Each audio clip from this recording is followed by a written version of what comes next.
When I started here, the spirit of the church, number one, was very broken. It was a situation where many of the members who stayed were still walking in shame because of things that really had nothing to do with them, things that were beyond their control. The fact that they were now without a shepherd, they were without leadership, they were without any way of knowing how they were going to get into this building that they have been investing in and praying for and excited about for the last several years.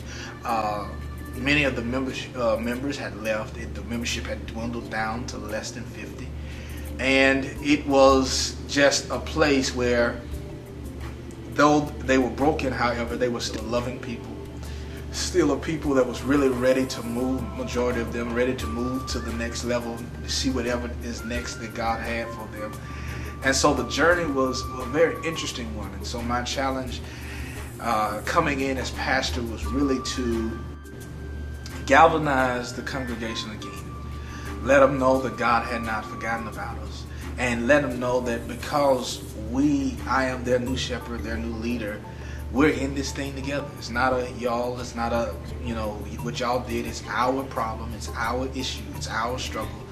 And it was the real focus of really trying to point our focus back to God more so than the building. God says, no, forget about the building. Focus on where you are now. Focus on what you have now, and then I'll take care of the rest.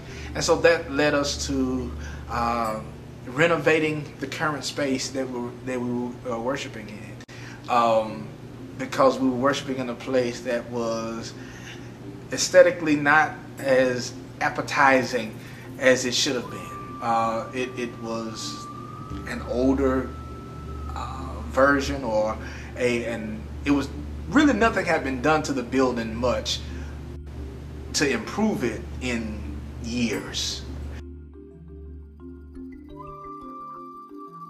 And so it was just best for us to take whatever we had and pull our resources together to fix where we currently worshiping.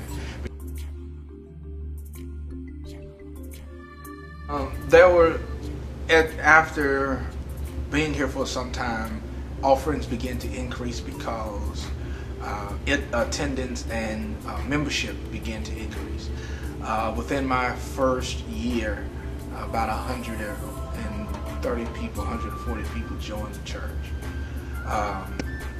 We have seen in the last 19 months to 20 months over 250 people to walk the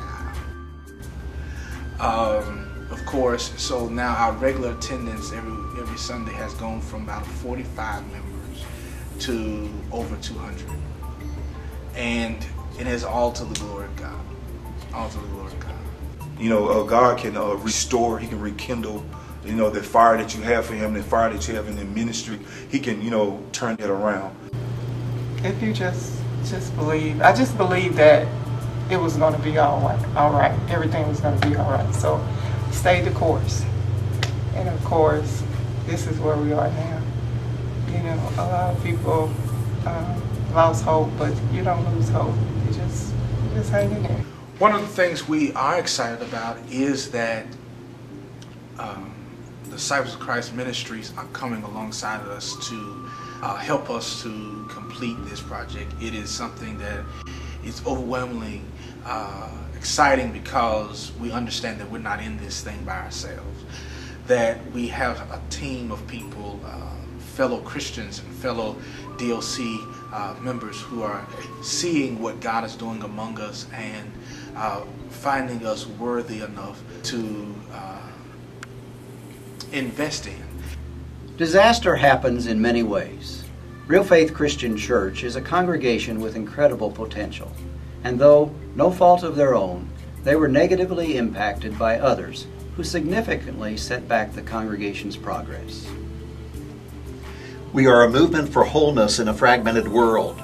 As fellow Christians, let's unite behind this courageous congregation today by supporting their inspiring leader and helping this church recover, rebuild, and become whole again. Please join us and our partners in supporting this church and their rebuilding effort by giving what you can today. And to learn more about this inspiring story, please check out additional materials available on this site. We thank you.